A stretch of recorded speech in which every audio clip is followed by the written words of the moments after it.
I have an interesting love/hate relationship with Sword Art Online. There are a good chunk of things that I like about it, from its art, occasionally the cast, the animation, the soundtrack. Then there are things that I absolutely hate about Sword Art Online, like most of the antagonists, the damseling of most of the female cast, Kirito's plot armor, and so on. Besides all that, I was eager to see how its sequel, Sword Art Online Season 2, fared, especially with the conclusion to the first season opening up the door for pretty much anything to happen. So I must ask, is Sword Art Online Season 2 better than the first season? Well, today I'm going to find that out in one of my most popularized series I have to offer. So welcome guys to another Anime Gone Wrong.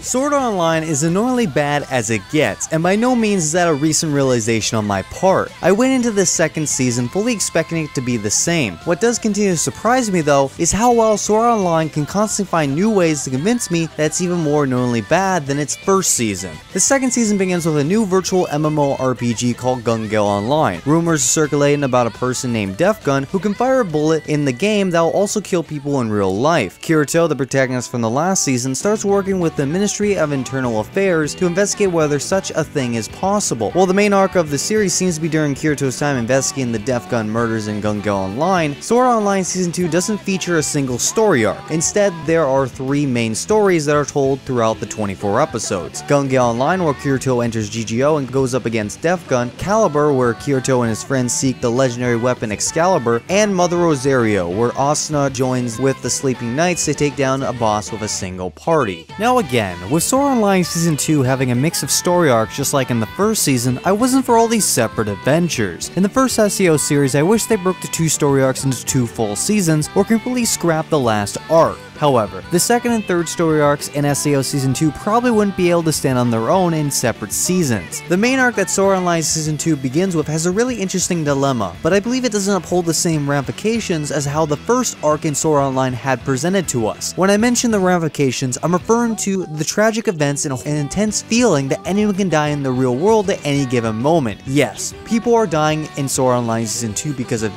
Gun, but Gun isn't really around all the time and doesn't cause as many extreme fatalities as the first season did. Now I gotta say, the GGO arc started off as a mystery, but it suffered from horrible pacing problems that made it hard to keep an invested interest. First off, this plot is very plausible from the way it is set up, from how Kirito is the go-to guy for the mission and the motives of the killers in question. In fact, this entire second season repeatedly reminds viewers of the SAO arc as if it's saying, remember the first season of Sword Art Online you watched? We're gonna keep reminding you about things that were never shown. Look, the main problem with Sword Art Online is that it has no concept of subtlety. Everything must be explicit, and it becomes obvious when Sword Art Online wants to get a specific emotional reaction out of you. This ends up ruining the mystery of the plot of the GGO arc. Kirito realizes that the person behind Gun was a member of the Laughing Coffin Guild of Sword Art Online, and that this was someone he fought against after killing a handful of that guild's members. Kirito is then wrecked with guilt as if he's unable to remember the names of the people he killed, and honestly that's strange, since from my knowledge Kirito was never affected by this issue beforehand at any time in the first season. This arc goes way longer than it should, and with some sequences getting drawn out so that we have to see more and more of these info dump flashbacks multiple times as a constant, hey remember this, even though we don't. It's incredibly boring and borderline insulting, as if to say the audience can't comprehend a plot as simple and idiotic as this one. Maybe, and that's a fairly large maybe, if the right thing had been done by the writer. Some characters could have been more compelling, where the plot could have been made vastly more interesting, then some of these info dumps could have at least somewhat be excusable. That is, however, not the case in the slightest, as the characters of Sword Art Online Season 2 remain just as bland as all the story arcs. The main problem with Sword Art Online Season 2's GGO arc is that the series is only as interesting as the games Kirito and the others are involved with. Gun Gale Online has a world that is carefully crafted and that there are clear rules to follow, with the characters forcing themselves to adapt to the world, but by following Kirito and Sinon they really can't hold your interest because because they're not strong enough characters. The world building in Sword Art Online has always been pretty weak in my opinion, but overall the world in Gun Gale Online has far more to offer to the viewer if they're not that keen on the characters themselves. Gun Gale Online is an engaging game, although the story that it ties into really isn't. Like mentioned before, the pacing for Gun Gale Online feels pretty sloppy in places as well. Some episodes are action-packed and move things along, while others spend way too much time on unimportant details and move far too slowly for a game with such high risk at stake for all involved. Additionally, the villain was a huge turnoff for me. Once again, we get a bad guy who is kind of evil for the sake of being evil. Sure, he went through some psychological issues, stunning the world, but being a virtual unknown character, it felt lackluster. Def Gun has all of this built up, only for one of them to escape, the other to be detained, and the last one to be another creepy guy. Their plans are foiled by the almighty Kirito, and that's pretty much the end of that story. It is worth noting that there is a 14.5 episode at the end of the arc, basically recapping everything that happened. So if you find yourself not liking this arc, then I suggest you watch that and carry on. The second story, the Caliber arc, revolves around a short quest line in Elfam Online. The group reunites to find the legendary sword Excalibur. The episodes that revolve around the storyline aren't incredibly interesting since there really isn't any drama or really any point. These are basically all filler episodes. Luckily, the story doesn't last that long at all, 3 to 4 episodes max. The third and final story arc is Mother Rosario, which is both set in New Enkrad, which is the original Sword Art Online setting, and the real world. While sadly only 4 episodes long, this arc took the show in a direction that I was not expecting, providing solid character development to Asuna and proving to me that Sword Art Online can indeed pull something emotional and powerful without death being a factor within the gaming world. The story mostly follows Asuna as she deals with real-world problems involving her mother and her future. It may seem boring, but this arc gave me something that Sword Art Online Season 2 could have been during the course of this entire season: drama. At first, this third story arc didn't seem as important as the others given the fact that there really wasn't much motivation to begin with, but the real story slowly reveals itself as time goes on. The drama in Asuna's real life and the virtual world intertwine as the series comes to a satisfying end. Plus, it shows us real feelings toward a new character, Yuki,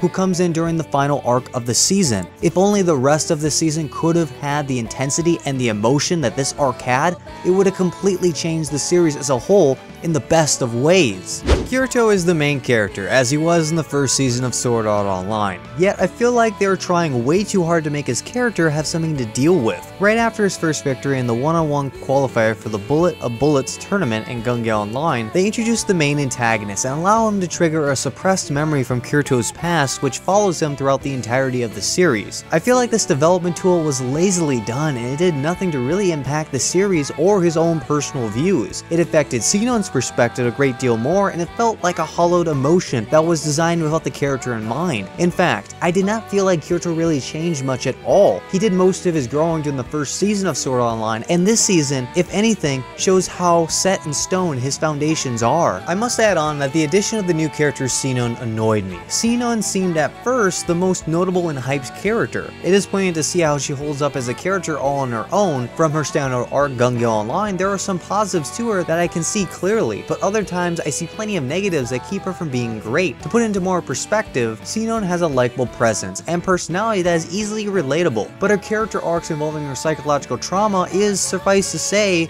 corny. For example, she is unwilling to shoot a gun, and yet she is able to shoot at most enemies in the game with no hesitation whatsoever. This, in general, just comes off as a bit counterintuitive.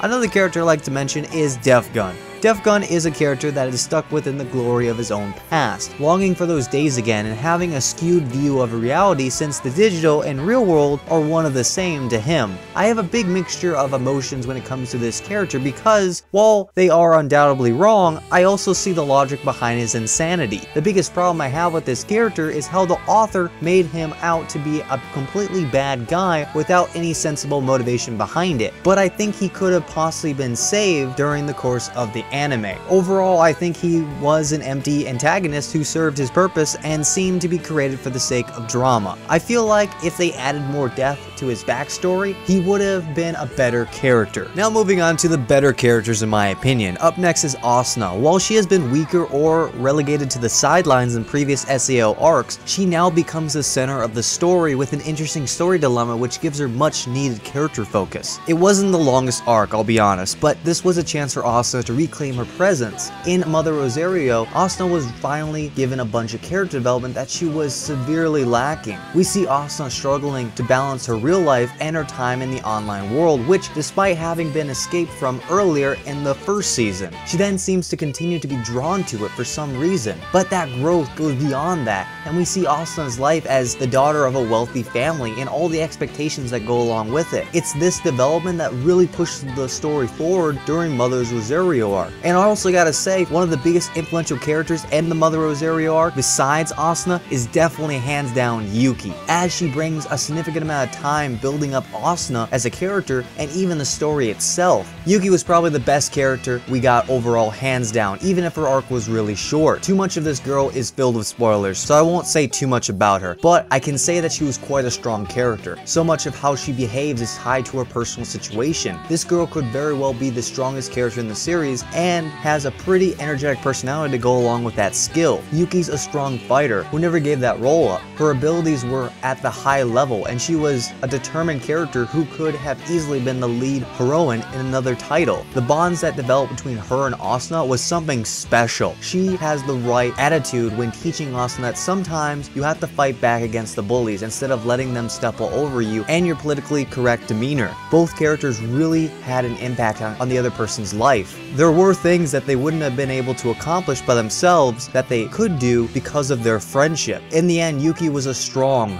fun, but also vulnerable character. She never felt too perfect, and her storyline had a realistic kind of feel to it. By far, one of my most favorite characters in the entire Sword Art Online world. As far as the animation, it is usually above average and looks fairly good, but like many shows, Sword Art Online Season 2 seems to suffer from a mismanaged budget. Many of the scenes are incredibly still for a very long period of time, a not so subtle way of cutting costs. The animation style of Sword Art Online Season 2 is pretty similar to the first season. Of course, the VR MMO game that's played is more steampunk instead of fantasy like the two games in the first series, given it's a darker feel, but the usual animation of characters is the same. The backgrounds are very detailed and feature a number of colors, though not always bright colors. The characters have a mix of simplistic facial animations and detailed costumes. Also, like the first series, from time to time you'll see full 3D animation instead of 2D drawings, but it still seems to happen mostly during select slow motion events. Overall, it's average at most when it comes to the animation and art budget. Sword Art Online once again has the wonderful Yuki Kadre handling the soundtrack, and she doesn't disappoint. All the soundtracks are really fitting, from the OP to the ED, as you get the idea of the characters, their struggles, and their wishes. A lot of these tracks will sound familiar from the last season of the show, but at the same time, the new music introduced for this season is simply delightful on the ears, and I found myself enjoying the second OP, Courage, and the final ED, Shirushi, the most. The second OP is good, not as grand as the first, but the vocalist this time takes a more relaxed approach, with the guitar and drums once more providing the beat necessary to make the piece as lively as needed. It's both uplifting and sorrow at the same time, adding to the atmosphere that permits Mother's Rosario. The third and final ED is a beautiful piece and arguably the strongest of the bunch. Starting slow and soft, eventually picking up both tempo and power, it invokes great emotion. The violins, piano, and music provide a stellar arrangement that makes it tough to listen to after all is said and done. Overall, the soundtrack brings about new pieces and returning favorites, making each depicted scene more fun, tense, or emotion than they would be on their own. Big shout out to Yuki Kadre for her continued work in the field of music. And finally, voice acting sees each English dub cast member performing at least average to above average performance. While there are no superb performances to be heard, each actor and actress did what was needed to get the job done. But I decided to watch the show in both English and Japanese this time around, and like mentioned before, the English voice actors were okay. They sound very different from the Japanese voice actors, which made it a bit off-putting at first, so I actually still prefer the Japanese voice actors because I'm used to them from season 1, but I believe you'll have no issue swapping between the two different dubs overall.